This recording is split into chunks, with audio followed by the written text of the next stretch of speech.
Saint Valentin ya kinyarwanda ni umunsi wose.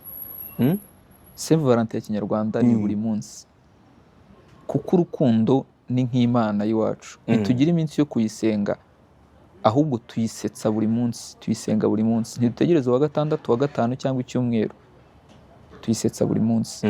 N'urukundo rw'abanyarwanda rero ni buri munsi.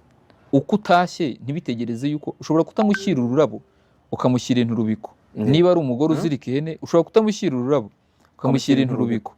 Ushyiriye umubyeyi wo mu cyaro ururabo atari burye, ururabo atari bubone aho amanika, wamushyiriye igisheke.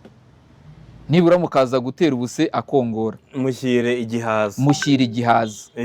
Icyuzi rumaga kunda ukakimushyira. Yego. Apana kujya mu murima kwahira indabyo cyangwa kujya mu isoko kuzigura. Bikaba buri munsi. Bikaba buri munsi.